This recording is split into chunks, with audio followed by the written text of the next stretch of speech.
Bonjour messieurs, je m'appelle Yosita Thongpon, étudiante de 4e année. Je suis en train de vous présenter mon projet de recherche sous la direction de Ajahn Bruno Marshall.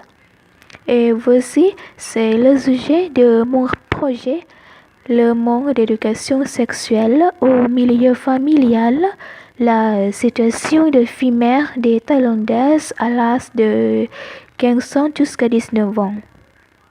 Et j'ai choisi d'étudier ce problème parce que je vois beaucoup de mes amis scolaires deviennent mères adolescentes et certaines sont filles mères.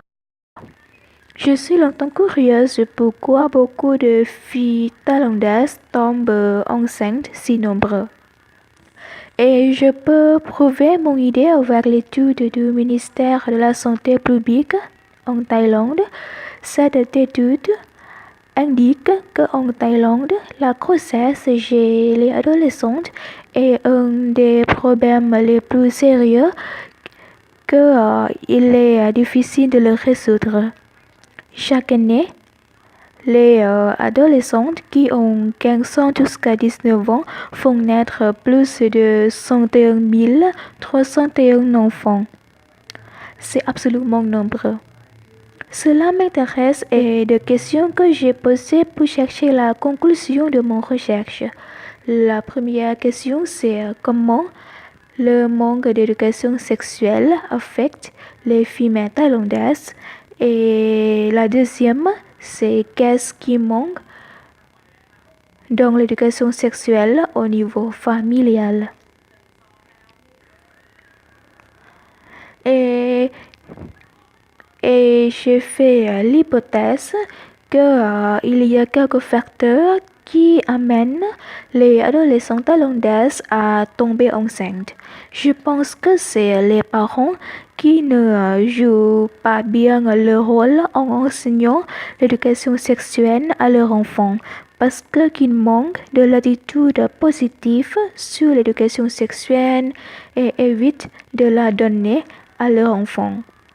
Alors, les adolescents doivent renseigner eux-mêmes sur l'Internet ou les autres médias qui les donnent peut-être le renseignement incorrect.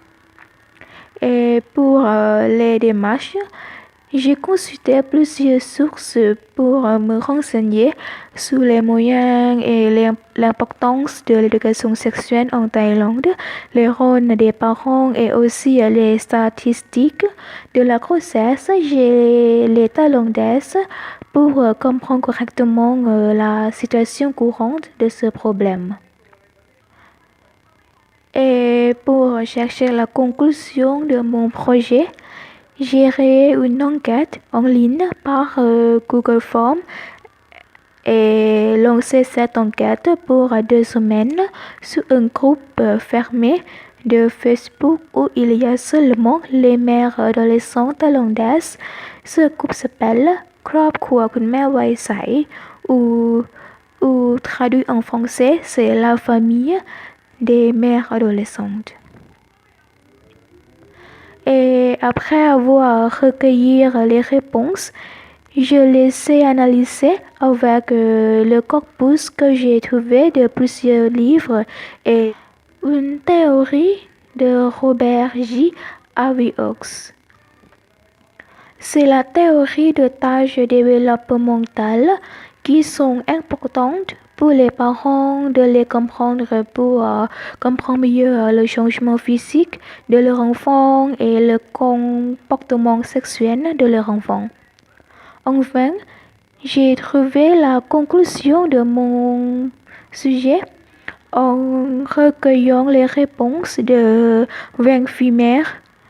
J'ai trouvé que les parents thaïlandais manquent de l'attitude positive sur la sexualité et de la compréhension correcte sur la sexualité et la contraception qui amènent leur enfant à tomber enceinte. Et elles m'ont répondu que le parent évite toujours de leur répondre les questions sexuelles parce qu'ils pensent que c'est honteux et inacceptable.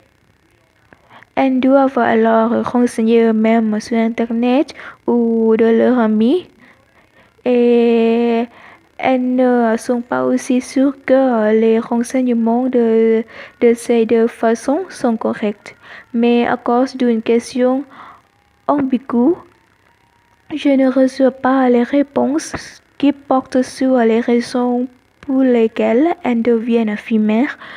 Alors, j'ai consulté un groupe public de Facebook qui s'appelle เพจวัยรุ่นแม่วัยใสเลี้ยงลูกได้ Single Mom, où la traduction en français c'est les femmes adolescentes peuvent élever seules leur enfant. J'ai trouvé que beaucoup de femmes de ce groupe deviennent femmes à cause d'un cercle vicieux. Au début, c'est manquer de l'éducation sexuelle et contraceptive. Et ensuite, c'est avoir les relations sexuelles sans contraception ou avec la compréhension contraceptive incorrecte et exprimer mal le comportement sexuel.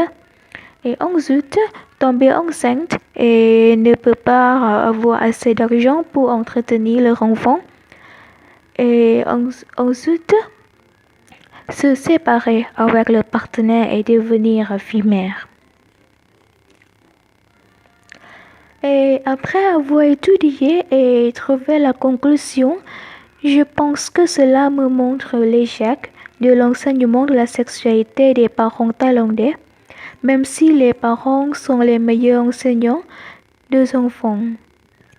Pour les recommandations, je voudrais conseiller d'étudier le rôle des enseignants dans l'école thaïlandaise parce qu'en Thaïlande, il y a une classe obligatoire pour étudier la sexualité, les transformations physiques et la contraception. Et les enseignants ont aussi peut-être une grande influence vis-à-vis d'enfants parce que chaque jour, sauf le week-end, les jeunes Thaïlandais passent la plupart du temps dans l'école. Et voici, c'est ma présentation de mon projet de recherche et je souhaite que cette présentation vous intéresse. Merci pour votre attention. Au revoir.